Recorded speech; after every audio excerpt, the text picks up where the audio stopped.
अस्सलाम वालेकुम, मेरा नाम डॉक्टर अवैसनवर है और हम chapter number 3 second year biology का डिस्कस कर रहे हैं, कंट्रोल एंड कोऑर्डिनेशन। हम बात कर रहे हैं एंडोक्राइन सिस्टम की। पिछली वीडियो के अंदर मैंने आपको बताया कि किस तरह से हाइपोथैलेमस जो है वो कंट्रोल करता है आपके पिट्यूटरी ग्लैंड को, और पिट्यूटरी ग्लैंड कंट्रोल करता है डिफरेंट ग्लैंड्स को। हमने बात करनी है कुछ और एंडोक्राइन ग्लैंड्स की, जिसका नाम है, एक का नाम है थायराइड ग्लैंड, एक का नाम है पैराथायराइड और एक है हमारे पास पेनक्रियास। तो पहले बात कर लेते हैं थायराइड ग्लैंड की। थायराइड ग्लैंड कहाँ पाया जाता है भाई? हाँ भाई, तो हम बात कर रहे थे थायराइड ग्लैंड की। थायराइड ग्लैंड जो है ये बेस ऑफ द नेक में होता है, जो आपकी गर्दन है उसके बेस में। कहाँ पर होता है भाई? ट्रैकिया के आगे। ट्रैकिया ये विंड पाइप है जिसके थ्रू जो है वो सांस अंदर जाती है, इसके बिल्कुल आगे होता है। बाइलोब्ड है, यानी दो पीसेस होते हैं इसके, बटरफ्लाई शेप है, ठीक है भाई। इसके अंदर से 3 हार्मोन्स रिलीज होते हैं। एक का नाम है थायरॉक्सिन, जिसके 2 नाम और हैं। एक इसे कहते हैं टेट्रा आयोडोथायरोनिन। टेट्रा आयोडो का मतलब इसके अंदर 4 आयोडीन लगे हुए होते हैं, दैट इज वाई इसे T4 भी कहते हैं। और दूसरे हार्मोन का नाम है ट्राई आयोडोथायरोनिन, इसके अंदर 3 आयोडीन लगे हुए होते हैं, दैट इज वाई इसे T3 भी कहते हैं। और तीसरा हार्मोन जो है वो है कैल्सिटोनिन। तो हम इस हार्मोन को, थायरॉक्सिन को यूजुअली T4 कहते हैं, ट्राई आयोडोथायरोनिन को T3 कहते हैं। तो T4 T3 हम यूज़ करेंगे वर्ड्स।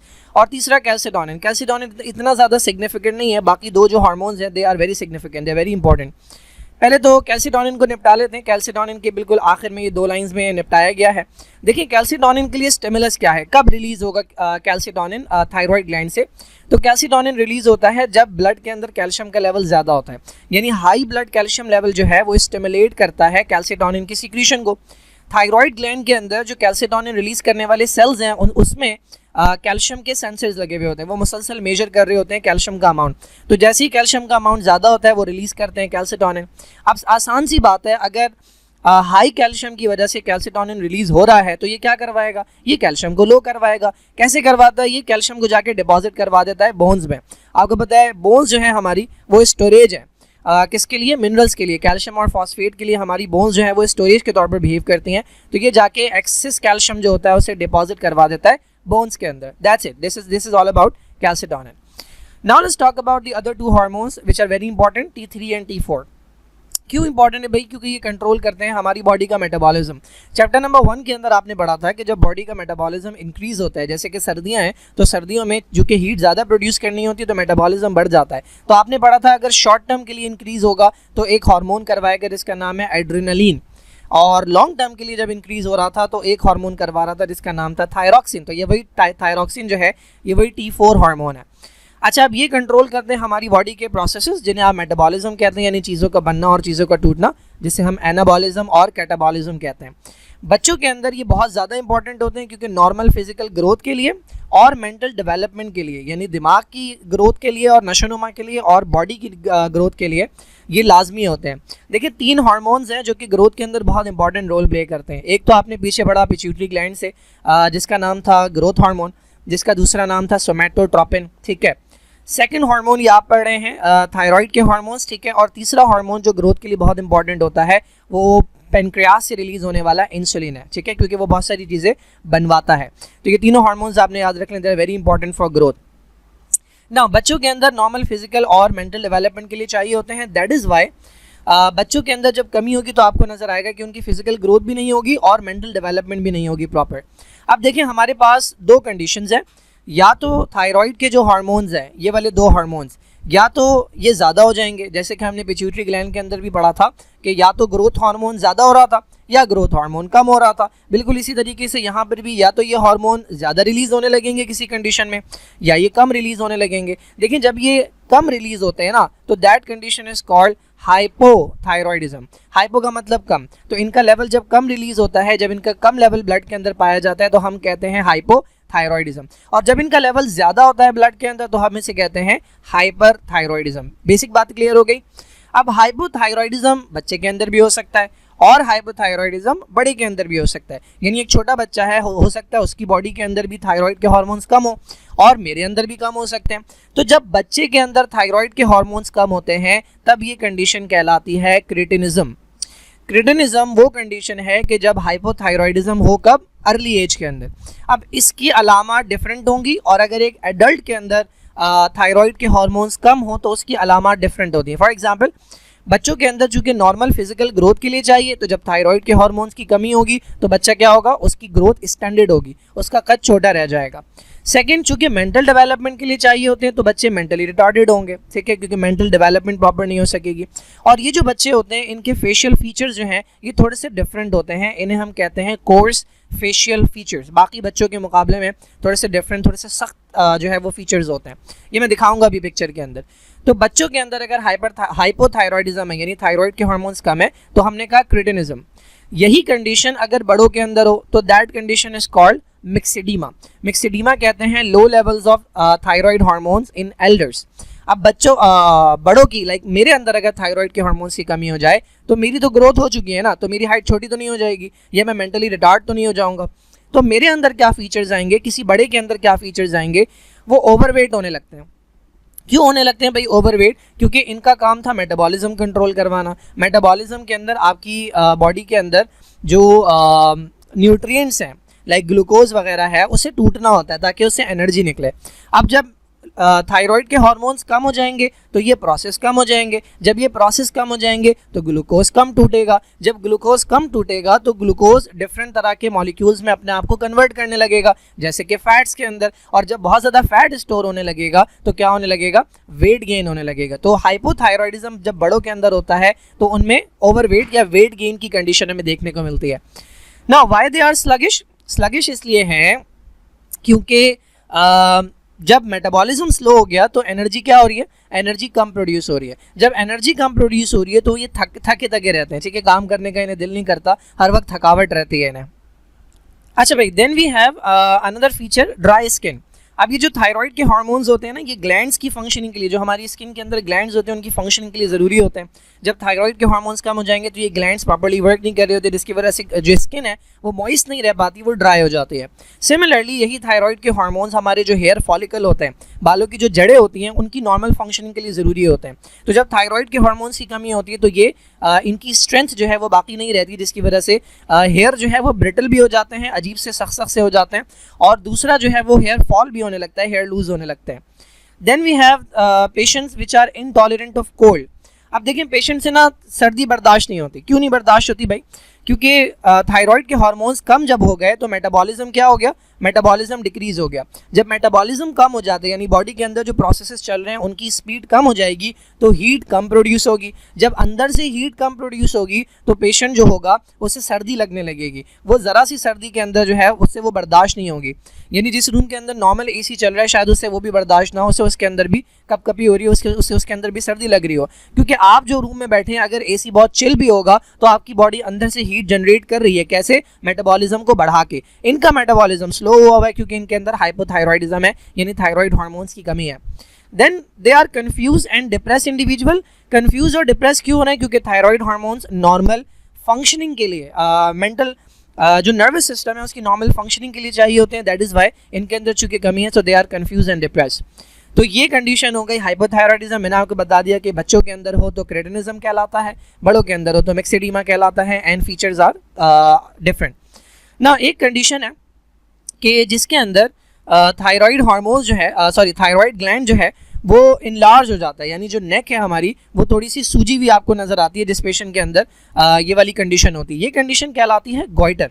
गॉइटर कहते हैं थायराइड ग्लैंड के इनलार्ज हो जाने को, बड़े हो जाने को। इसके बहुत सारे कॉजेज हो सकते हैं, लेकिन जो मोस्ट कॉमन कॉज है वो है लो इनटेक ऑफ आयोडीन। जिन लोगों के अंदर ये स्पेशली आई थिंक बलूचिस्तान का इलाका जो है वहाँ पर या पता नहीं किस इलाके में पाकिस्तान की, ये बहुत कॉमन है क्योंकि वहाँ पर जो उनकी डाइट है उसके अंदर आयोडीन की जो वो कमी है। आई थिंक उनके सॉल्ट के अंदर भी, यहाँ आपने नोटिस किया होगा कि आयोडाइज सॉल्ट मिलता है, तो वहाँ पर आई थिंक ऐसा सॉल्ट नहीं है, पता नहीं क्या है कि वहाँ पर बहुत ज़्यादा जो है वो कॉमन है गॉइटर, यानी उनकी नेक जो है वो इनलार्ज होती है। इवन अभी रिसेंटली मैंने अपने वार्ड के अंदर जो है वो एक हमारे वार्ड में एक बच्चा एडमिट था, तो उसकी जो मदर थी उनकी इतनी बड़ी सी स्वेलिंग हुई थी, नेक जो है वो इनलार्ज हुई थी। तो जब मैंने उनसे पूछा कि उन्होंने कभी दिखाया, तो उन्होंने कभी दिखाया नहीं। क्यों? क्योंकि हमारे यहाँ लोगों का बिलीफ ये है कि जब तक अलामात नहीं आए, जब तक कंडीशन सीरियस ना हो, जब तक मरने वाली हालत ना हो, तब तक नहीं दिखाएंगे, भले कैसी कैसी एबनॉर्मैलिटीज़ भी होती हों। तो मैंने उन्हें मशवरा दिया कि जाके दिखाएं। उनके अंदर और भी प्रॉब्लम थी, मैं बताता हूँ उनके अंदर क्या प्रॉब्लम थी। अच्छा, अब ये जो गॉइटर होता है ना, गॉइटर का मतलब है सिर्फ इनलार्जमेंट, ठीक है, यानी थायराइड ग्लैंड जब साइज़ में बड़ा हो जाएगा। तो कई बार ऐसा होता है कि ये जो इनलार्जमेंट है ये कॉज करवाता है हाइपोथायरॉयडिज्म, यानी ये जो इनलार्जमेंट हुई है इसके नतीजे में थायराइड के हार्मोन कम हो जाते हैं। तो कौन से सिम्टम्स आएंगे, ये जो हमने ऊपर पढ़े। और कई बार ऐसा होता है कि इस इनलार्जमेंट के साथ हाइपरथायरॉयडिज्म की प्रॉब्लम्स आती हैं, जो हम आगे जाकर पढ़ेंगे, यानी थायराइड के हार्मोन ज़्यादा प्रोड्यूस होना शुरू हो जाते हैं।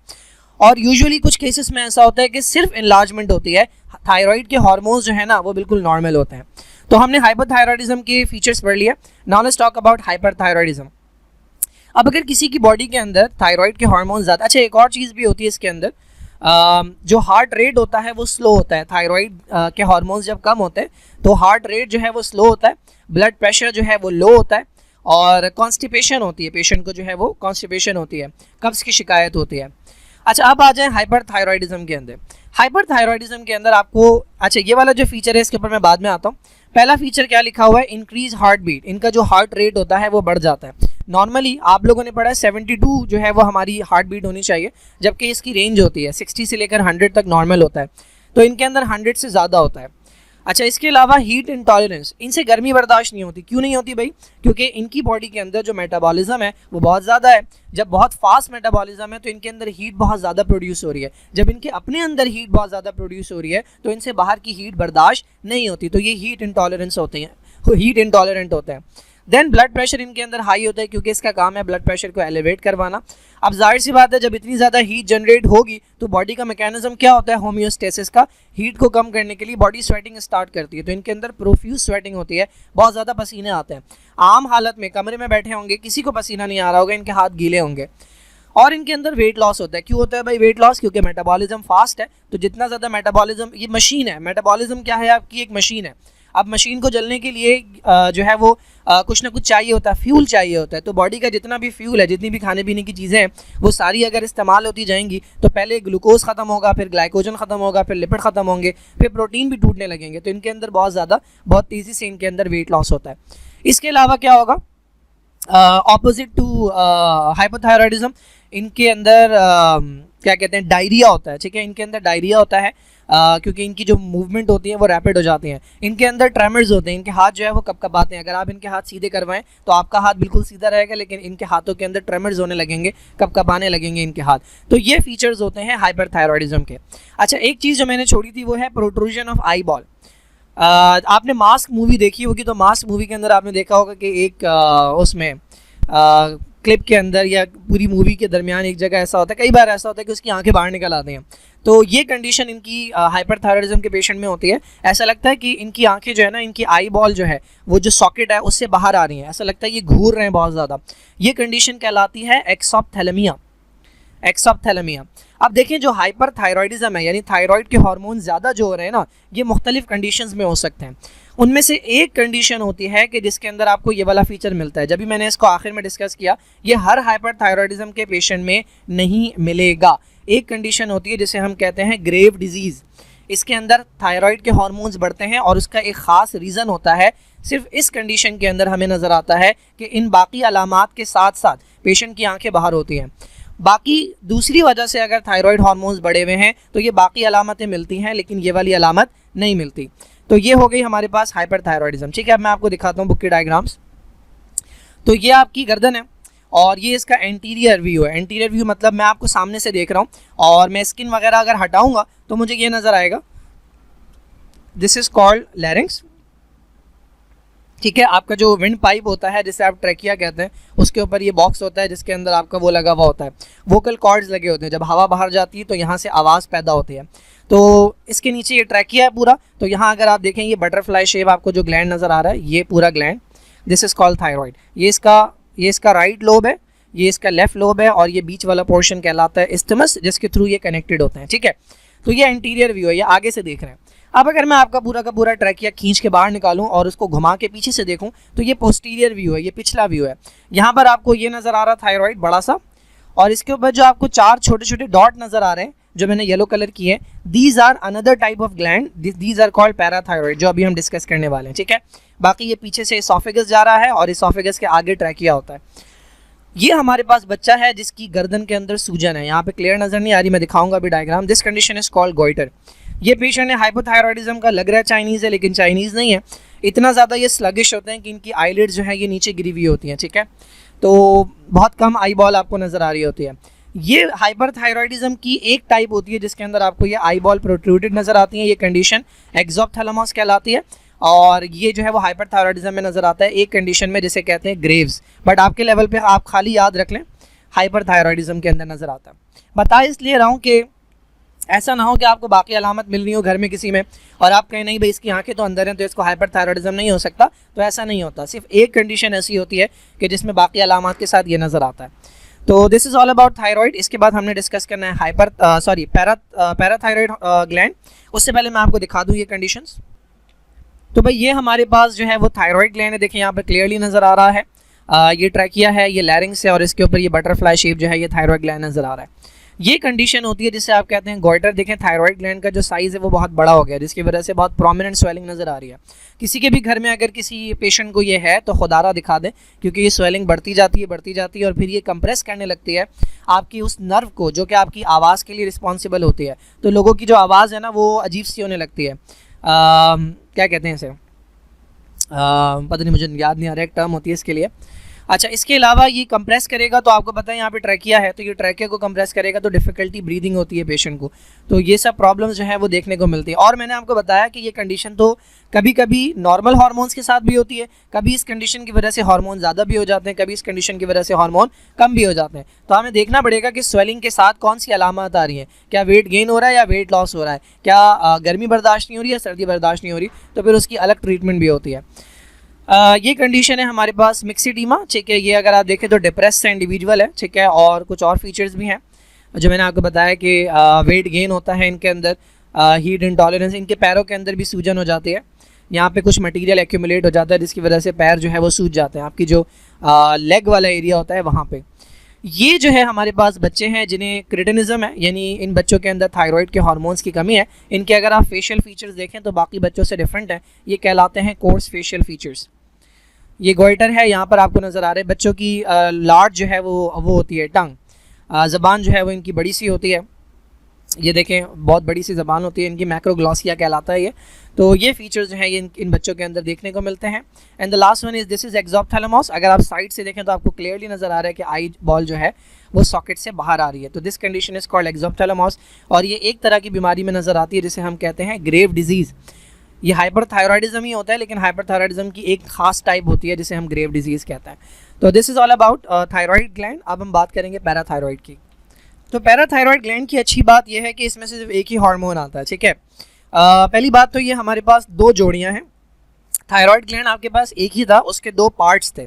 ये हमारे पास चार ग्लैंड है, दो पेयर्स का मतलब है टोटल चार है। ये पी साइज़ है मटर के दाने के जैसे, और ये कहाँ है, located dorsally adjacent to the lobe of the thyroid gland. अब मैंने आपको बताया कि थायराइड ग्लैंड को अगर आप पीछे से जाके देखें तो उसके पीछे ही आपको मिल जाते हैं चार, ठीक है। ये जो चार नज़र आ रहे हैं दीज आर पैराथायराइड ग्लैंड। इनसे जो हार्मोन रिलीज होता है उसको हम कहते हैं पैराथायराइड हार्मोन या पैराथॉर्मोन, एक ही बात है। और ये आप पढ़ भी चुके हैं, मैंने उसमें पढ़ाया है फर्स्ट चैप्टर के अंदर, जो किडनी के ऊपर हार्मोन्स वर्क करते हैं उसमें एक हार्मोन पैराथायराइड हार्मोन भी था। अच्छा भाई, इसका स्टिमुलस क्या है, मतलब ये कब रिलीज़ होगा? तो ये कैल्सिटोनिन का ऑपोजिट है। कैल्सिटोनिन के बारे में आपने पढ़ा था कि जब ब्लड के अंदर कैल्शियम का लेवल ज़्यादा होता है तो कैल्सिटोनिन आता है और उस एक्स्ट्रा कैल्शियम को ले जाकर डिपॉजिट करवा देता है बोन्स के अंदर। ये उसका ऑपोजिट है, ये तब आता है जब ब्लड के अंदर कैल्शियम का लेवल लो होता है। तो जब ब्लड के अंदर कैल्शियम का लेवल लो होगा तब ये पैराथायरॉयड हार्मोन रिलीज़ होगा। ये तीन काम करता है, तीन तरीके से कैल्शियम के लेवल को बढ़ाता है। नंबर वन, ये जाएगा किडनी के पास, किडनी में जाएगा ये नेफ्रॉन के पास, नेफ्रॉन में जाएगा ये डिस्टल कॉन्वोल्यूटेड ट्यूब्यूल के पास, और वहाँ पर ये कैल्शियम की एब्जॉर्प्शन को इंक्रीज़ करवाएगा, रीअब्जॉर्प्शन को, कैल्शियम की रीअब्जॉर्प्शन को इंक्रीज़ करवाएगा। यानी यूरिन के अंदर जितना अमाउंट कैल्शियम का जा रहा है उसमें से ज़्यादातर कैल्शियम निकाल लेगा क्योंकि ब्लड के अंदर कैल्शियम की कमी है ना। सेकेंड जो है हमारे पास, ये जाएगा बोन्स के पास और बोन्स की करवाएगा डीमिनरलाइजेशन। देखें, बोन्स के अंदर एक तरह के सेल्स होते हैं जो कहलाते हैं ऑस्टियोब्लास्ट। ऑस्टियोब्लास्ट वो हैं जो बोन बनाते हैं, और दूसरी तरह के सेल्स ये हैं जिन्हें हम कहते हैं ऑस्टियोक्लास्ट। ये वो हैं जो बोन तोड़ते हैं। अब आप कहेंगे बोन तोड़ने की क्या ज़रूरत है? तो देखिए, बोन अगर सिर्फ बनती रहेगी ना तो वो अजीब सी हो जाएगी। सोचें, बचपन से लेकर बुढ़ापे तक अगर बोन सिर्फ बनती रहे तो आपका पैर कितना सूज जाएगा। तो होता यह है कि नई बोन बनती है और पुरानी बोन टूटती है, जिसकी वजह से आपकी बोन जो है वो मजबूत रहती है, उसका शेप जो है वो सेम रहता है। तो ये बराबर से काम कर रहे होते हैं, जितनी बन रही होती है उतनी टूट रही होती है। पैराथायरॉयड हार्मोन जाके क्या करता है, इन सेल्स को ज़्यादा एक्टिव करवा देता है। जब ये ज़्यादा एक्टिव हो जाते हैं तो ये बोन ज़्यादा तोड़ने लगते हैं। इस प्रोसेस को हम कहते हैं डीमिनरलाइजेशन। देखें सेल क्या है, जो बोन का सेल है उसके अराउंड कैल्शियम डिपॉजिट हुआ हुआ है, तो उसमें से कैल्शियम तोड़ तोड़ के निकालेगा और ब्लड के अंदर लेकर आएगा। तो दो काम हो गए।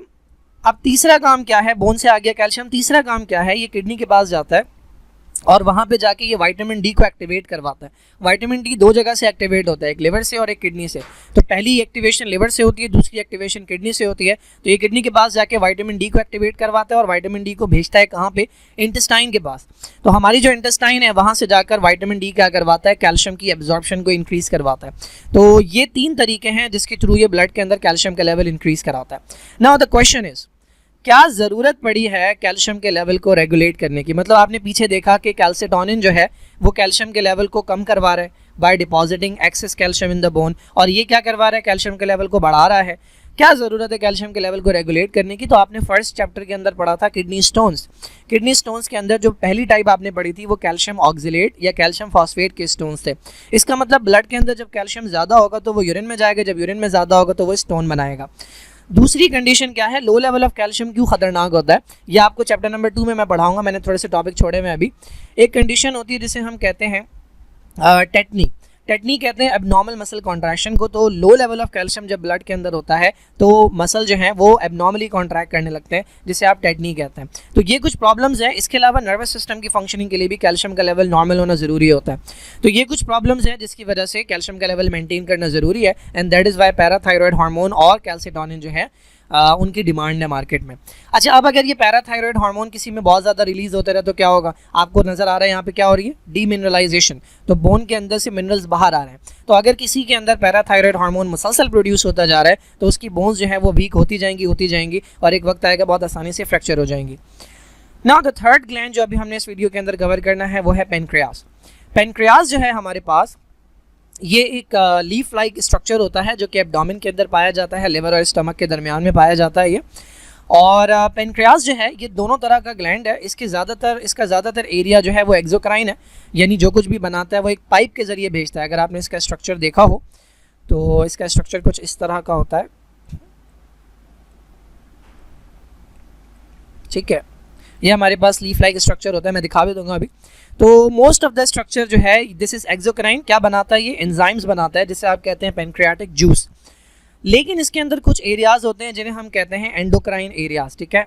ये एंडोक्राइन पोर्शन है सपोज, ये कहलाते हैं पैचेस। इनका नाम है आइलेट्स ऑफ लैंगरेंस। ये जो आइलेट्स ऑफ लैंगरेंस हैं, यहाँ पर जो सेल्स हैं ये जो कुछ भी बनाते हैं वो पाइप के जरिए नहीं जाता, बल्कि वो डायरेक्टली किस में डाल देते हैं, वो ब्लड में डाल देते हैं। दैट इज़ वाई हम इन्हें कह रहे हैं एंडोक्राइन पोर्शन। और ये जो केमिकल सीक्रेट कर रहे हैं इसे हम कहेंगे हार्मोन, क्योंकि ये ट्रैवल कर रहा है ब्लड के अंदर। अब यहाँ पे दो तरह के सेल्स हैं आपके लेवल पे, एक का नाम है अल्फा सेल, एक का नाम है बीटा सेल। अल्फा सेल एक तरह का हार्मोन प्रोड्यूस करेंगे, इसे हम नाम देते हैं ग्लूकागॉन का, और बीटा सेल एक तरह का हार्मोन प्रोड्यूस करते हैं जिसे हम नाम देते हैं इंसुलिन का।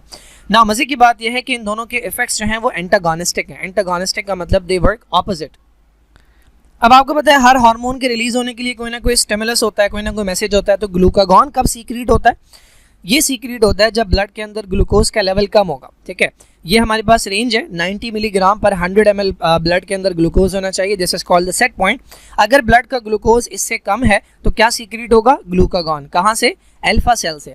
अब इसका एम क्या है, इसका मकसद क्या है? इसकी ज़िंदगी का मकसद है ब्लड के अंदर ग्लूकोज के लेवल को नॉर्मलाइज करना, इंक्रीज करवा के नॉर्मल पे लेकर आना। अब ये काम ये दो तरह से कर रहा है। एक तो ये क्या करता है, ग्लाइकोजन को तोड़ता है और उससे ग्लूकोज बनाता है। आपको पता है लिवर का काम क्या होता है, जब भी एक्सेस ग्लूकोज होता है तो ग्लूकोज को जोड़ के ये लंबी सी चेन बना लेते हैं और स्टोर कर लेते हैं। ये काम लिवर भी करता है, ये काम मसल भी करता है। तो ये जो ग्लूकोज की लंबी सी चेन है ये कहलाती है ग्लाइकोजन। और जब ग्लूकोज की कमी होगी तो इसे तोड़ा जाएगा, इसे तोड़ के ग्लूकोज रिलीज किया जाएगा। तो पहला काम ये कहलाता है। इस काम को कहते हैं ग्लाइकोजीनोलाइसिस। ग्लाइकोजीनोलाइसिस का मतलब ग्लाइकोजन का टूटना। अब अगर किसी के पास ग्लाइकोजन ख़त्म हो गया, अब क्या करें भाई, ग्लाइकोजन तो है नहीं। तो जो एक्सेस अमाइनो एसिड होते हैं, आपने पढ़ा था अमाइनो एसिड में से अमाइनो ग्रुप को निकाल लेते हैं, इसे कहते हैं डीअमाइनेशन। और फिर ये जो बाकी बच जाता है इसको कन्वर्ट करते हैं ग्लूकोज में और रेस्पिरेशन के लिए इस्तेमाल करते हैं। तो अमाइनो एसिड को कन्वर्ट किया जाता है ग्लूकोज के अंदर। ये काम भी लिवर करता है। ये प्रोसेस कहलाता है ग्लूकोनियोजेनेसिस, यानी ग्लूकोज का बनना। नियोजेनेसिस का मतलब है नए सोर्स से। तो ये दो काम हो रहे हैं, ग्लाइकोजिनोलाइसिस और ग्लूकोनियोजेनेसिस। ग्लाइकोजन को तोड़ के ग्लूकोज बनवाया जा रहा है और अमीनो एसिड को कन्वर्ट करके ग्लूकोज बनवाया जा रहा है। इन दोनों कामों से ब्लड के ग्लूकोज के लेवल को इंक्रीज करवा के नॉर्मल पे लाना, ये जिम्मेदारी होती है ग्लूकागॉन की। अब जो इंसुलिन है ये इसके ऑपोजिट काम करेगा। तो पहली बात, इंसुलिन रिलीज कब होगा? इंसुलिन रिलीज होता है जब ग्लूकोज का लेवल हाई होता है। कब होता है भाई ग्लूकोज का लेवल हाई? जब आप खाना खाते हैं, वो डाइजेस्ट होता है, फिर वो एब्जॉर्ब होता है, और एब्जॉर्ब होने के बाद जब ब्लड के अंदर ग्लूकोज आता है तो ग्लूकोज का लेवल बहुत ज़्यादा होता है। अब जैसे ही इंसुलिन आता है, इसका मेन फंक्शन क्या है? इसका एम है कि ग्लूकोज के लेवल को ब्लड में कम करवाना। अब कैसे कैसे कम करवाता है? तो ये जाके दरवाज़ा खटखटाता है लिवर के सेल का, मसल के सेल का और एडिपोज टिश्यू का। एडिपोज टिश्यू आपके फैट टिश्यूज होते हैं, तो इनका दरवाज़ा खटखटाता है और बोलता है भाई इस ग्लूकोज को अंदर लो, ताकि ब्लड में से जो ग्लूकोज है वो कम हो जाए। ठीक है, तो ये ग्लूकोज को अंदर करवाता है सेल के। इसके बाद क्या करवाता है? ये जब ग्लूकोज अंदर चला गया तो ये अंदर ग्लूकोज को भेजने के बाद सिंथेसिस करवाता है प्रोटीन का, यानी ग्लूकोज जितना भी ग्लूकोज गया है, एक तो वो ग्लाइकोजन के अंदर स्टोर करवाएगा, यानी ग्लूकोज से लंबी लंबी चेन्स बनवाएगा ग्लाइकोजन। उसके बाद उसी ग्लूकोज से प्रोटीन बनवाएगा और उसी ग्लूकोज से फैट्स बनवाएगा। इसके अलावा अगर बॉडी जो है वो प्रोटीन को तोड़ रही थी, जैसे कि अगर आप बहुत ज़्यादा भूख लगने के बाद खाना खाएं, बहुत ज़्यादा वक्त के बाद खाना खाएं, तो आपकी बॉडी का जो ग्लाइकोजन है वो तो जा चुका था। फिर बॉडी क्या कर रही थी? प्रोटीन को तोड़ के अमीनो एसिड बना रही थी और अमीनो एसिड से ग्लूकोज बना रही थी। तो इंसुलिन जैसे ही आता है वो ये वाला काम भी रुकवाता है। ये प्रोटीन के कन्वर्जन को अमीनो एसिड में या ग्लूकोज में ये रोकता है, ताकि बॉडी की प्रोटीन ना टूटे, क्योंकि अब ग्लूकोज आ गया है। तो एक काम क्या है? ग्लूकोज को सेल में दाखिल करवाना, फिर उसी ग्लूकोज को ग्लाइकोजन के अंदर, प्रोटीन्स के अंदर और फैट्स के अंदर कन्वर्ट करवाना। अगेन ये वही वाली बात है कि लिवर और मसल को कहते हैं भाई कन्वर्ट करो ग्लूकोज को ग्लाइकोजन में, ताकि स्टोर करो कि जब भी ग्लूकोज की कमी होगी तो इस ग्लाइकोजन से तोड़ तोड़ के हम हासिल कर लेंगे। तो इस तरह से इन तमाम इफेक्ट से इंसुलिन क्या करवाता है? It lowers the blood glucose level. तो ये दोनों एक दूसरे के ऑपोजिट काम कर रहे हैं। ग्लूकागॉन जो है वो इंक्रीज करवाता है ब्लड का ग्लूकोज लेवल और नॉर्मल पे लेकर आता है, और इंसुलिन क्या करता है? ब्लड के ग्लूकोज के लेवल को कम करवा के नॉर्मल पे लेकर आता है। अब आपने इस बीमारी का नाम तो लाजमी सुना होगा, डायबिटीज़ मेलाइटस, जैसे शुगर की बीमारी भी कहते हैं। क्यों होती है भाई? ये जब डेफिशिएंसी हो जाए इंसुलिन की, या इंसुलिन की बात मानने वाला ना हो, तो इस वजह से ब्लड का ग्लूकोज लेवल परसिस्टेंटली हाई रहेगा। जाहिर है इसका काम था ब्लड के ग्लूकोज के लेवल को कम करवाना। जब इंसुलिन नहीं होगा या इंसुलिन होगा लेकिन इसको कोई लिफ्ट नहीं कराएगा, तो ग्लूकोज का लेवल जो है वो हाई रहेगा। इस कंडीशन को हम कहते हैं डायबिटीज़ मेलाइटस। अब इस डायबिटीज़ मेलाइटस के अंदर क्या क्या प्रॉब्लम्स पेशेंट को देखने को मिलती हैं? देखिए भाई, सबसे पहली बात, ब्लड के अंदर ग्लूकोज क्या है? एक्सेस में। अब जब इतना ज़्यादा ग्लूकोज जो है वो ब्लड के अंदर है, तो ये किडनी के पास भी जाएगा।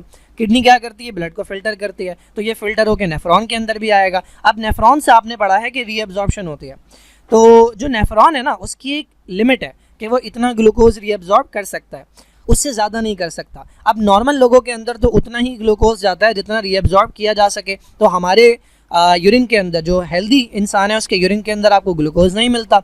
लेकिन जो डायबिटीज़ के पेशेंट होते हैं उनमें इतना ग्लूकोज जा रहा होता है कि नेफ्रॉन की हद जो है ना, उससे भी पार हो जाता है ग्लूकोज। तो नेफ्रॉन जितना कर सकता था उतने कर लिया, बाकी ग्लूकोज जो है वो चला जाता है यूरिन के अंदर। अब ग्लूकोज चूँकि सॉल्यूट है तो ये लेके जाएगा पानी को, तो बार बार जो है वो पेशाब आता है। पेशेंट को फ्रीक्वेंट यूरिनेशन की शिकायत होती है। जब बॉडी से पानी जाएगा तो पेशेंट डेवलप करेगा डिहाइड्रेशन, पानी की कमी होगी। जब डिहाइड्रेशन होगी तो हमारी ब्रेन का एक पार्ट है हाइपोथैलेमस, ये क्या करेगा? पेशेंट को बताएगा कि उसे पानी पीने की ज़रूरत है। तो इन्हें एबनॉर्मल थर्स्ट जो है वो फील होती है, प्यास लगती है इन्हें बार बार। अच्छा, इसके अलावा क्या होगा? चूँकि इंसुलिन का काम था ग्लूकोज को ब्लड में से निकाल के कहाँ दाखिल करवाना? सेल्स के अंदर। अब जब सेल्स के अंदर ग्लूकोज नहीं जा रहा, ब्लड के अंदर ही बैठा हुआ है, तो सेल्स जो हैं वो ग्लूकोज से एनर्जी प्रोड्यूस नहीं कर सकेंगे। अब जाहिर है इन्हें कुछ ना कुछ तो चाहिए, तो ये क्या करेंगे? फैट्स को और प्रोटीन को तोड़कर उससे एनर्जी प्रोड्यूस करना शुरू करेंगे, क्योंकि जो ग्लूकोज आपने खाया वो तो सेल के बाहर पड़ा हुआ है, वो ब्लड में पड़ा हुआ है। सेल के अंदर क्या है? सेल के अंदर कोई प्रोटीन है या सेल के अंदर कोई फैट है, तो वो उसे तोड़कर उससे एनर्जी प्रोड्यूस करना शुरू करेंगे। अब जब प्रोटीन टूटेगी तो प्रोटीन के टूटने से, जाहिर सी बात है प्रोटीन से हमारी बॉडी बनी होती है, हमारे मसल्स बने होते हैं, तो प्रोटीन के टूटने से वेट लॉस होता है। ठीक है, और जब फैट टूटते हैं तो फैट के टूटने से एक अदद बाय प्रोडक्ट बनता है जिसे हम कहते हैं कीटोन बॉडीज़। अब ये जो कीटोन बॉडीज़ हैं ये जब ब्लड के अंदर बहुत ज़्यादा जमा हो जाती हैं तो ये ब्लड को बना देती हैं एसिडिक, तो इससे बॉडी का जो एसिड बेस बैलेंस होता है वो डिस्टर्ब होता है और इसकी वजह से कई बार जान भी जा सकती है, क्योंकि जो पीएच है, this is a very important factor, pH जो है वो बढ़ना या कम होना ये कोई मजाक नहीं होता, इसकी वजह से बहुत ज़्यादा प्रॉब्लम्स हो जाती हैं। तो ये प्रॉब्लम्स हैं जो कि हमें डायबिटीज़ के पेशेंट के अंदर देखने को मिलती हैं। अब हमारे पास दो तरह का डायबिटीज़ है, एक को हम कहते हैं टाइप 1 और एक को हम कहते हैं टाइप 2।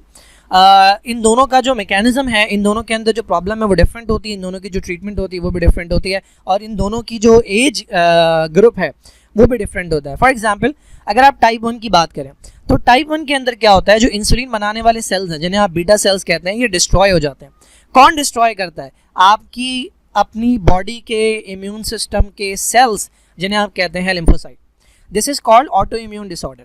ऑटो इम्यून डिसऑर्डर एक ऐसी बीमारी होती है कि जिसके अंदर हमारा अपना इम्यून सिस्टम, जिसका काम था हमारी हिफाजत करना, वो हमारी बॉडी के किसी हिस्से के खिलाफ अटैक कर देता है और उसे डिस्ट्रॉय कर देता है। तो डायबिटीज़, टाइप 1 डायबिटीज़ के अंदर भी यही होता है कि हमारे अपने इम्यून सिस्टम के सेल्स जिन्हें हम लिम्फोसाइट कहते हैं, ये हमारे ही पेनक्रियास के बीटा सेल के खिलाफ अटैक कर देते हैं और बीटा सेल को डिस्ट्रॉय कर देते हैं। जाहिर है जब फैक्ट्री तबाह हो जाएगी तो प्रोडक्ट भी नहीं निकलेगा, तो जब बीटा सेल डिस्ट्रॉय हो जाएंगे तो इंसुलिन की कमी हो जाएगी। तो 90% डिस्ट्रक्शन हो जाती है जब, तब जाके पता लगता है कि भाई अब इस पेशेंट के अंदर डायबिटीज़ होना शुरू हुआ है, तो आप कुछ कर भी नहीं सकते, तो इंसुलिन इनके अंदर नहीं होता। अच्छा, यूजुअली ये कब होता है? यूजुअली ये होता है आफ्टर अ वायरल इन्फेक्शन। मैंने ये पहले भी एक्सप्लेन किया है, जब मैंने आर्थराइटिस पढ़ाया था मैंने बताया था कि कुछ बैक्टीरिया वायरस ऐसे हैं इन्वायरमेंट के अंदर कि जिनके सेल का या जिनके स्ट्रक्चर के अंदर कोई ना कोई मॉलिक्यूल ऐसा है जो हमारी बॉडी के किसी ना किसी मॉलिक्यूल के साथ मैच करता है। तो जब वो, अच्छा, जिसे एंटीजन कहते हैं, फॉर एग्जाम्पल ये कोई बैक्टीरिया है, अच्छा, इस पूरे को हमारी बॉडी का इम्यून सिस्टम नहीं पहचानता बल्कि इस मॉलिक्यूल को पहचानता है, ठीक है। ये मॉलिक्यूल कहलाएगा एंटीजन, और इम्यून सिस्टम क्या करेगा, इसे पहचानने के बाद इसके खिलाफ बनाएगा एंटीबॉडी। तो ये एंटीबॉडी है, ये वाई शेप एंटीबॉडी है। अब ये जो एंटीजन है ना, इससे मिलता जुलता मॉलिक्यूल मेरे लगा हुआ है पेनक्रियास के बीटा सेल्स के ऊपर। तो ये पेनक्रियास है, ठीक है, ये पेनक्रियास है, ये पेनक्रियास है, और ये इसके यहाँ पे बीटा सेल है। तो बीटा सेल के ऊपर भी ना इसी तरह का मॉलिक्यूल लगा हुआ है, बिल्कुल मैच करते हैं ये। तो होगा क्या, मेरे इम्यून सिस्टम ने तो बनाई एंटीबॉडी किसके खिलाफ, बैक्टीरिया के खिलाफ, लेकिन एंटीबॉडी को तो नहीं पता ना कि ये बैक्टीरिया ये क्या है, वो तो मॉलिक्यूल पे जाके चिपकेगी। तो जब ये बैक्टीरिया पे जाके चिपकेगी, साथ साथ ये जाके चिपक जाएगी इस मॉलिक्यूल के ऊपर। जब ये इस मॉलिक्यूल पे चिपकेगी तो मेरे इम्यून सिस्टम के जो दूसरे सेल है उन्हें लगेगा कि भाई ये हमारे बॉडी का नहीं है, ये बाहर से आया हुआ है, तो वो अटैक कर देंगे इसके खिलाफ। सो दिस इज़ हाउ ये ऑटो इम्यून प्रॉब्लम्स होती हैं। This is called antigenic mimicry, यानी उसका एंटीजन मेरे किसी एंटीजन के साथ मिमिक कर गया। तो ये यूजुअली वायरल इन्फेक्शन के बाद होता है। अच्छा, अब टाइप 1 के अंदर क्या है, फैक्ट्री डिस्ट्रॉय हो गई, इंसुलिन नहीं है, तो पेशेंट को क्या करेंगे, इंसुलिन देंगे, सिंपल। तो ये लाइफ लॉन्ग इंसुलिन के ऊपर चलता है। अच्छा, अब दूसरी जो टाइप है वो है टाइप 2 डायबिटीज़। टाइप 2 डायबिटीज़ ज़्यादा कॉमन है, ये मिडिल एज के अंदर होती है, यानी बचपन में नहीं होती, जबकि टाइप 1 यूजुअली अर्ली एज के अंदर होती है, ठीक है। तो टाइप 2 जो है ये हमारे पास मिडिल एज के अंदर होती है, और इसके अंदर होता यह है कि इंसुलिन होता है, इंसुलिन की कमी नहीं होती शुरू में। इंसुलिन या तो नॉर्मल होता है या नॉर्मल से भी ज़्यादा होता है, लेकिन फ़र्क ये होता है कि इंसुलिन जाकर जिस रिसेप्टर पर बैठता है ना, वो रिसेप्टर उसे लिफ्ट नहीं करा रहा होता। यानी इंसुलिन जाके रिसेप्टर को नॉक करके बोलता है कि भाई ग्लूकोज को अंदर लो, वो कहता है निकल, ठीक है, हम तुम्हारी कोई वैल्यू नहीं है, निकलो यहाँ से। तो ग्लूकोज जो है वो पड़ा रहता है ब्लड के अंदर। तो इंसुलिन के होने के बावजूद जो रिसेप्टर है वो उसके खिलाफ रेजिस्टेंट हो गया है, या रिसेप्टर जो है वो उसकी बात नहीं मान रहा, तो ऐसे इंसुलिन का फ़ायदा ही नहीं है, ठीक है। तो शुरू में क्या होता है, इंसुलिन का लेवल ज़्यादा होता है। अब जब रिसेप्टर उसकी बात नहीं मानता और ब्लड का ग्लूकोज अभी भी हाई है, तो पेनक्रियास को लगता है कि इंसुलिन जो है वो प्रोड्यूस नहीं हो रहा, तो पेनक्रियास और इंसुलिन बनाकर भेजता है। तो इंसुलिन फिर जाता है, रिसेप्टर उसकी बात नहीं मानता, पेनक्रियास बॉडी को लगता है फिर इंसुलिन की कमी है, तो पेनक्रियास के पास मुसलसल मैसेज आता है, तो पेनक्रियास बार बार इंसुलिन बनाकर एक वक्त आता है, थक जाता है, उसके बाद less and less insulin produce होने लगता है, उसके बाद इंसुलिन की कमी होने लगती है, ठीक है। अच्छा, अब इसका एक बहुत इंपॉर्टेंट रिस्क फैक्टर है, वो है ओबेसिटी। ओबेसिटी कहते हैं मोटापे को। बेसिकली ओबेसिटी को मेजर करने के लिए एक अदद पैरामीटर होता है जिसे हम कहते हैं BMI, बॉडी मास इंडेक्स। इसके अंदर आप क्या करते हैं, वेट को डिवाइड करते हैं हाइट से, अपने वेट को हाइट से डिवाइड करते हैं, तो आपके पास एक आंसर आता है। अगर वो 18.5 से लेकर 24.9 तक है तो आप हेल्दी हैं। अल्लाह, अगर 18.5 से कम है तो आपको खाने पीने की ज़रूरत है, आप कमज़ोर हैं। अगर आप 24.9 से ऊपर है तो आप थोड़े से हेल्दी हैं, आपको थोड़ा सा हाथ रोकने की ज़रूरत है। और अगर किसी का 30 या उससे अबव आ जाता है तो उसे हम कहते हैं ओबीज़। ओबीज़ लोगों के अंदर 10 गुना रिस्क बढ़ जाता है डायबिटीज़ के होने का। तो ओबेसिटी जो है this is one of the most important risk factor for type 2 diabetes. क्यों? क्योंकि जितना ज़्यादा फैट होता है ना, उतना ज़्यादा इंसुलिन की डिमांड बढ़ जाती है, उतनी ज़्यादा रेजिस्टेंस डेवलप हो जाती है। तो फैट कम होना चाहिए बॉडी के अंदर। अच्छा, ये जो टाइप 2 इंसुलिन है, टाइप 2 डायबिटीज़ है, इसके लिए हमारे पास एक तो लाइफस्टाइल चेंजेस होते हैं। यानी हम पेशेंट को कहते हैं कि लो फैट डाइट लें, लो शुगर डाइट लें और रेगुलर एक्सरसाइज करें, थोड़ी सी वॉक करें, वेट लूज़ करें अपना, तो आपका काफ़ी हद तक कंट्रोल हो जाता है। कुछ पेशेंट का इसी से कंट्रोल हो जाता है, कुछ पेशेंट को जो है वो ज़रूरत पड़ती है मेडिकेशंस की। ये मेडिकेशन वो होती हैं जो या तो ग्लूकोज की एब्जॉर्प्शन को कम करवाते हैं। फॉर एग्जांपल पेशेंट ने खा तो लिया है ग्लूकोज, लेकिन ये मेडिकेशन जाके क्या करेगी, इंटेस्टाइन में जहाँ एब्जॉर्प्शन हो रही है ना, वो रोक देगी, तो वो ग्लूकोज जो है वो बॉडी से ज़ाया हो जाएगा। या फिर ये करती हैं कि इन्हांस करती हैं इंसुलिन के एक्शन को या सिक्रीशन को। देखिए क्या मसला था, इंसुलिन जो है उसका रिसेप्टर उसकी बात नहीं मान रहा था, तो ये दवा जो है ये इंसुलिन के साथ जाती है और उससे रिक्वेस्ट करती है कि भाई इसकी बात सुन लो, इसकी बहुत ज़्यादा इंसल्ट हो रही है। या फिर इंसुलिन की सिक्रीशन मैंने आपको बताया कि शुरू में तो ज़्यादा होती है, फिर आहिस्ता आहिस्ता क्या हो जाती है, कम हो जाती है। तो ये कुछ दवाएँ ऐसी होती हैं जो फिर इंसुलिन की सिक्रीशन को फर्दर बढ़ाती हैं।